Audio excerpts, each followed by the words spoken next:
my very first job out of college was actually working at the University of Minnesota in the Transplant Information Services Department.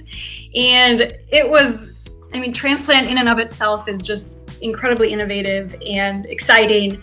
But what we would do there was we followed up on patients who received a solid organ transplant at the U, and we'd share their outcomes with the doctors doing research, as well as the UNOS, which stands for the United Network of Organ Sharing, and basically to help again in research and improving transplant programs throughout the country.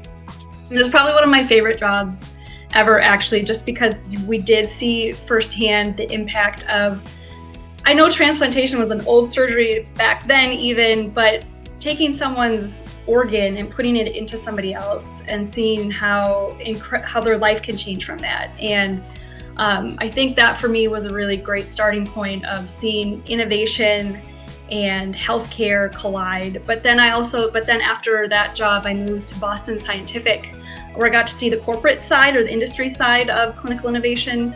So that was also pretty meaningful to be a part of as well. Biggest lesson I've learned is that startups are hard.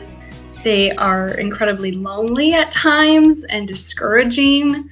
But then there are also these waves of excitement and momentum that you're making that it makes it all worth it in the end.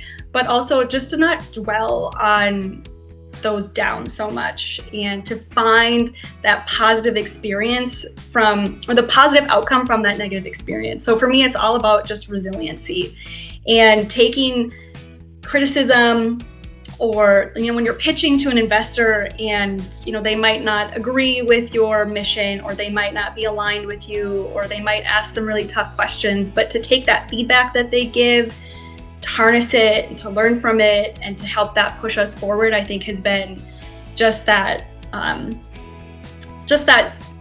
resiliency conversation. And I have it in my personal life and here at work too. So that's been my biggest lesson thus far.